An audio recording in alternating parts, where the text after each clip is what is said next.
হেজবুত তাওহীদের সবচেয়ে ভয়ঙ্কর যে জঘন্য আকীদা, সেটা হলো হেজবুত তাওহীদের কথা হলো রাসূলুল্লাহ ইসলামের ইন্তেকালের ৬০-৭০ বছর পরে পৃথিবীতে ইসলাম বিকৃত হয়ে গিয়েছিল।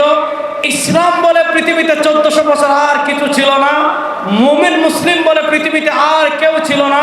ওই ১৪০০ বছরে যা ছিল সব নকল ইসলাম। আর ১৪০০ বছর পরে ইলহামের মাধ্যমে, মুজিজার মাধ্যমে বায়েজিদ খান পন্নী ওই মরা ইসলামকে আবার জিন্দা করছে। দেখেন, আমার কাছে একটা বই আছে, এই বইয়ের নাম হলো ইসলামের প্রকৃত রূপরেখা। এই বই লিখেছেন ইমামুজ্জামান বায়েজিদ খান পন্নী। এই বই থেকে ৪৮ নম্বর পৃষ্ঠা থেকে আমি একটা বক্তব্য পড়ে শোনাই আপনাদের। এই বইয়ের ৪৮ নম্বর পৃষ্ঠায় আপনার এনায়েতুল্লাহ বায়েজিদ খান পন্নী লিখেছেন, দুর্ভাগ্যবশত বিশ্বনবীর ওফাতের ৬০-৭০ বছর পর ইবলিস এই উম্মার আকীদায় বিকৃতি ঢুকিয়ে দিতে সমর্থ হলো, যার ফলে এই জাতি আল্লাহর রাস্তায় জিহাদ ওই ৫ দফা কর্মসূচি দুটোই ত্যাগ করে ইসলাম ও উম্মতে মুহাম্মদী দুটো থেকেই বহিষ্কৃত হয়ে গেল। অর্থাৎ রাসূলুল্লাহ সাল্লাল্লাহু আলাইহি ওয়াসাল্লামের ইন্তেকালের ৬০-৭০ বছর পর পর্যন্ত যারা ছিল তারা মুমিন মুসলিম ছিল। ৬০-৭০ বছর পর পৃথিবীতে যারা ছিল সব ইসলাম এবং মুমিন দুইটা থেকে বহিষ্কার হয়ে গিয়েছে। এবার একটা ভয়ঙ্কর তথ্য আমি আপনাদেরকে বলি। রাসূলুল্লাহ সাল্লাল্লাহু আলাইহি ওয়াসাল্লাম ইন্তেকাল করেছেন কত হিজরিতে? ১১ হিজরিতে। আর বায়েজিদ খান পন্নীর ভাষ্যমতে ৬০-৭০ বছর পর্যন্ত ইসলাম ছিল। ধরলাম ৭০ বছর, তাহলে ৭০ আর ১১ ৮১ বছর, অর্থাৎ ৮১ হিজরি পর্যন্ত ইসলাম ছিল। ৮১ হিজরির পরে ইসলামও ছিল না, মুমিনও ছিল না, মুসলিমও ছিল না। ৮১ হিজরির পরে যারা সব কাফের। এবার আসেন ৮১ হিজরি থেকে ১১০ হিজরি পর্যন্ত সর্বশেষ সাহাবী ইন্তেকাল করেছিলেন কত হিজরিতে? ১১০ হিজরিতে। হেজবুত তাওহীদের আকীদা হলো ৮০ হিজরি থেকে নিয়ে ১১০ হিজরি পর্যন্ত যে শত শত সাহাবী, আল্লাহর রাসূল সাল্লাল্লাহু আলাইহি ওয়াসাল্লামের সুহবত প্রাপ্ত যত সাহাবী, হেজবুত তাওহীদের আকীদা হলো ৮০ হিজরির আগের সাহাবীরা ঠিক ছিলেন, আর ৮০ হিজরির আকীদার পরে ৮০ হিজরি থেকে ১১০ হিজরি পর্যন্ত যত সাহাবী ছিলেন সব সাহাবী কাফের হয়ে গিয়েছিলেন। আমরা বলি সব সাহাবা ইকরামের ঈমান ঠিক ছিল। যারা বলবে সাহাবা ইকরাম কাফের হয়ে গিয়েছিলেন, আসলে তাদের জন্মে সমস্যা, অন্য কোনো সমস্যা নেই। আসলে তাদের জন্ম পরিচয় সমস্যা, সাহাবা ইকরামের কোনো সমস্যা নাই। যারা সাহাবা ইকরামের সমালোচনা করবে তাদের জন্মের সমস্যা, সাহাবাদের কোনো সমস্যা নাই। তাহলে হেজবুত তাওহীদের আকীদার অনুযায়ী শুনেন, ১ নম্বর সাহাবায়ে কেরাম ইসলাম থেকে বের হলেন, ইমাম আবু হানিফা ইসলাম থেকে বের হলেন, ইমাম শাফি ইসলাম থেকে বের হলেন, ইমাম বুখারী ইসলাম থেকে বের হলেন, ইমাম আহমদ ইবনে হাম্বল ইসলাম থেকে বের হলেন, ১৪০০ বছরের সকল ইমামগণ ইসলাম থেকে বের হলেন। আমরা বলি না সাহাবা ইসলামের উপর, তাবে ইসলামের উপর, তবে তাবে ইসলামের উপর, ইমামগণ ইসলামের উপর, হিজবুত তাওহীদ ইসলাম থেকে বের হয়ে গিয়েছেন।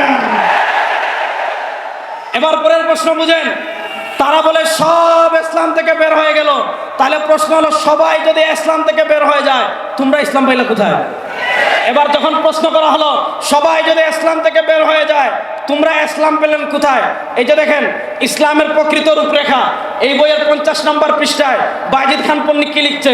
দীর্ঘ ১৩০০ বছর এই উম্মাকে এই পবিত্র কর্মসূচি থেকে মাহরুম, বঞ্চিত রাখার পর রহমানুর রাহিম আল্লাহ তার অসীম করুণায় তার দেয়া কর্মসূচির পরিচয় ইলহামের মাধ্যমে আমার হৃদয়ে নাজেল করেছেন। আচ্ছা, তাহলে উনি বলল ১৪০০ বছর পর আল্লাহ তাআলা ইলহামের মাধ্যমে ওই ইসলাম তার অন্তরে নাজিল করেছেন। এবার প্রশ্ন হলো, তোমার ইলহাম সত্য না মিথ্যা বুঝবো কেমনে?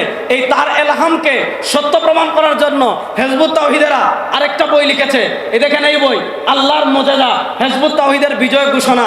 বায়েজিদ খান পন্নীর অনুসারীরা লিখেছে যে আল্লাহ তাআলা, আমরা জানি নবী মুসাকে মুজিজা দিয়েছেন, নবী ঈসাকে মুজিজা দিয়েছেন, আমাদের রাসূল সাল্লাল্লাহু আলাইহি ওয়াসাল্লামকে মুজিজা দিয়েছেন।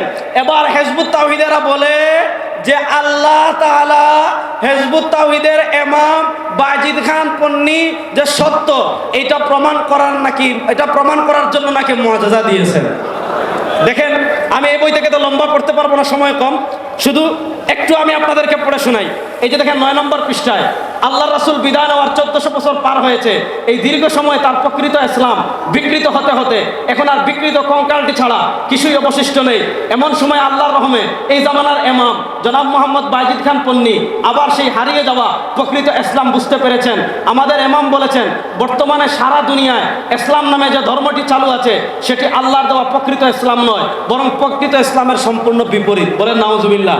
আচ্ছা, এখন তাদের ইসলাম যে সত্য লিখছে, তাই গত 2 ফেব্রুয়ারি 2008 তারিখে হিজবুত তাওহীদ তার ইমামকে সত্যায়ন করার জন্য আল্লাহ নিজে 10 মিনিট 9 সেকেন্ডের মধ্যে অন্তত 8টি মুজিজা সংগঠিত করলেন।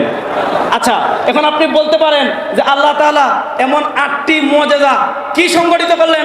8টা তো আর মুজিজা আমি বলতে পারবো না, শুধু একটা মুজিজা পড়ে শোনাই। মুজিজা নাম্বার 1, হিজবুত তাওহীদের ইমাম মোহাম্মদ বাইজিদ খান পন্নী আমাদের যাত্রাবাড়ির একটা বিল্ডিংয়ের উপর বক্তৃতা দিচ্ছিলেন। ওই তিনি 8 মিনিট বক্তৃতা দিয়েছেন। 14 মিনিট না কত মিনিট বক্তৃতা দিয়েছেন। এই 14 মিনিটের 1 নম্বর মুজিজা, ইমামুজ্জামানের ভাষণ আরম্ভ হওয়ার মুহূর্ত থেকে চারিদিকে এক উদ্ভুত পিনপতন নীরবতা, নিস্তব্ধতা নেমে এলো। মনে হচ্ছিল পৃথিবীর সমস্ত শব্দ থেমে গিয়েছে, কোথাও সামান্য শব্দ নেই। অর্থাৎ 1 নম্বর মুজিজা, ইমামুজ্জামান বক্তৃতা দেওয়ার আগে মানুষ কথাবার্তা বলছিল। ইমামুজ্জামান যখন বক্তৃতা দেওয়া শুরু করেছেন তখন পরিবেশ একেবারে চুপ হয়ে গেছে। এটা হলো 1 নম্বর মুজিজা। তাহলে এরকম মুজিজা তো আমাদের গিয়াসউদ্দিন তাহিরি সাহেবের হয়েছিল, আর এরকম মুজিজা তো এখানে হয়ে গেছে, কারণ আমি বক্তৃতা দিচ্ছি, পরিবেশটা একদম চুপ, কোনো আওয়াজ নাই। আচ্ছা বলেন, এটা মুজিজা নাকি তামাশা? আর 2 নম্বর মুজিজা, ইমামের ভাষণ আরম্ভের একটু আগ পর্যন্ত আমাদের সেই লাউড স্পিকার দুটির শব্দ ছিল অস্পষ্ট, খুব খেয়াল করে বোঝা হচ্ছিল, কারণ সাউন্ড সিস্টেমটা ছিল অনেক পুরানো। কিন্তু ইমাম কথা বলার সামান্য আগেই হঠাৎ লাউড স্পিকারের শব্দ একদম পরিষ্কার হয়ে গিয়েছে। আচ্ছা বলেন, এগুলাকে মুজিজা না তামাশা?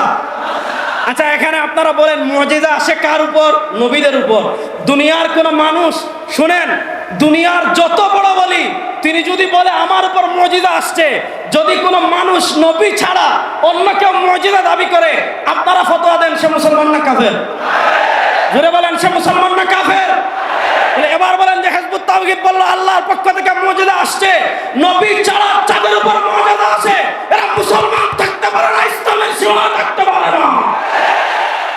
এবার আসলে আমি শেষ পয়েন্টে 2টা কথা বলে বিদায় নেব। বাংলাদেশে তো কাফেরদের অনেক সংগঠন আছে, আমরা তো ইহুদিদেরকে নিষিদ্ধ করার কথা বলি না। ইহুদিরা তাদের ধর্ম তাদের মতো পালন করবে, খ্রিস্টানরা তাদের ধর্ম তাদের মতো পালন করে। আমরা কাদিয়ানীদেরকে কাফের ঘোষণার কথা বলি, আর হিজবুত তাওহীদকে নিষিদ্ধ করার কথা বলি। হিজবুত তাওহীদকে নিষিদ্ধ করার কথা কেন বলি? কারণ হিজবুত তাওহীদ হলো জঙ্গি সংগঠন। আমি বাংলাদেশের মাননীয় প্রধানমন্ত্রী তারেক রহমান সাহেব আপনার দৃষ্টি আকর্ষণ করছি, হিজবুত তাওহীদের ফতোয়া অনুযায়ী আপনিও মুসলিম না। আমাদের মাননীয় স্বরাষ্ট্রমন্ত্রী আপনার দৃষ্টি আকর্ষণ করছি, হিজবুত তাওহীদের ফতোয়া অনুযায়ী আপনিও মুমিন না। আমাদের এমপি সাহেব এখানে বসে আছেন, কোথায় আসছিলেন আমি শুনেছিলাম, হিজবুত তাওহীদের ফতোয়া অনুযায়ী উনিও মুসলিম না। আমাদের নোয়াখালীর ডিসি তিনিও মুসলিম না। হিজবুত তাওহীদের ফতোয়া অনুযায়ী বাংলাদেশের আইন শৃঙ্খলা বাহিনীর কেউ মুসলিম না, সবাই কাফের। বলবেন হুজুর এটা কেন বললেন? এই যে দেখেন, এই বইয়ের নাম ইসলামের প্রকৃত সালা। ইসলামের প্রকৃত সালা, এই বই থেকে আমি একটা বক্তব্য পড়ে শোনাই। এই বইয়ের 16 নম্বর পৃষ্ঠায় বাইজিদ খান পন্নী লিখেছে, মুমিনের সংজ্ঞা, অর্থাৎ মুমিন হওয়ার জন্য শর্তের মধ্যেই আল্লাহ ইমানের সঙ্গে জিহাদ অন্তর্ভুক্ত করেছেন। কারণ দিন প্রতিষ্ঠার প্রক্রিয়ার নীতি হিসাবে তিনি জিহাদকে, কেতালকে, সশস্ত্র সংগ্রাম নির্ধারণ করে দিয়েছেন।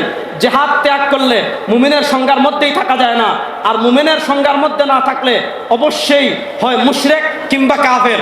অর্থাৎ বাইজিদ খান পন্নী বলেছে, যারা জিহাদ করে না তারা কাফের, তারা মুমিনই না। এই বাইজিদ খান পন্নীর ফতোয়া অনুযায়ী সবার আগে কাফের হইল ইমামুজ্জামান সেলিম। কারণ আপনারা বলেন সেলিম কোথাও জিহাদ করেছে?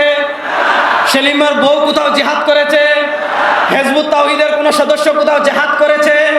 তাহলে প্রশ্ন হলো, যারা বলে জিহাদ না করলে কাফের, এই ফতোয়া অনুযায়ী আমাদের প্রধানমন্ত্রী কাফের, আমাদের স্বরাষ্ট্রমন্ত্রী কাফের। হিজবুত তাওহীদের ফতোয়া অনুযায়ী বাংলাদেশের প্রশাসনের সব লোক কাফের। প্রশ্ন হলো, জামাতুল আনসার আপনি যদি জেএমবিকে নিষিদ্ধ করেন, হরকতকে নিষিদ্ধ করেন, জঙ্গি সংগঠনের নামে বিভিন্ন সংগঠনকে নিষিদ্ধ করেন, প্রশ্ন হলো হিজবুত তাওহীদের মতো উগ্রবাদী সংগঠনকে কেন নিষিদ্ধ করা হবে না? হিজবুত তাওহীদকে নিষিদ্ধ করতেই হবে। শোনেন মাননীয় প্রধানমন্ত্রী, 2024 2024-এর জুলাই আগস্টের বিপ্লব হয় নাই হিজবুত তাওহীদের আস্ফালন দেখার জন্য। 2024-এর জুলাই আগস্টের বিপ্লবে আমরা সামনে ছিলাম। আজকে আমরা পরিষ্কার শুনেন, সমুদ্রে যখন ঝড় আসে সবার আগে আবহাওয়া অধিদপ্তর 1 নম্বর সিগন্যাল দেয়, তারপর যখন আরেকটু ঘনায় সিগন্যাল 2 নম্বর আসে, তারপর 3 নম্বর সিগন্যাল আসে, তারপরে 7 নম্বর সিগন্যাল আসে, তারপর আসে ঘূর্ণিঝড়। আমরা বাংলাদেশের সরকারকে বলবো, ট্রান্সজেন্ডার বিয়ের নামে তামাশা বাংলাদেশে বন্ধ করতে হবে, হিজবুত তাওহীদের আস্ফালন বাংলাদেশে বন্ধ করতে হবে, কাদিয়ানীদের আস্ফালন বাংলাদেশে বন্ধ করতে হবে, সাহাবা সমালোচকদের আস্ফালন বাংলাদেশে বন্ধ করতে হবে। আল্লামা আহমদ শফী দুনিয়াতে নাই, আল্লামা মুহিবুল্লাহ বাবুনগরী দুনিয়াতে আছেন, আল্লামা জুনায়েদ বাবুনগরী নয়, তার উত্তরসূরিরা এখনো বাংলাদেশে আছে। আজকে নোয়াখালীতে আল্লামা মুশতাকুন নবী সহ নোয়াখালীর উলামা ইকরামের নেতৃত্বে সিগন্যাল নাম্বার 1, তারপরে আসবে সিগন্যাল নাম্বার 2, তারপর আসবে ইনশাআল্লাহ ঘূর্ণিঝড়। হিজবুত তাওহীদ নিষিদ্ধ হওয়ার আগ পর্যন্ত ইনশাআল্লাহ আমাদের বড় রাজ্যে কর্মসূচি দিবেন, প্রস্তুত আছেন তো সবাই ইনশাআল্লাহ। নারা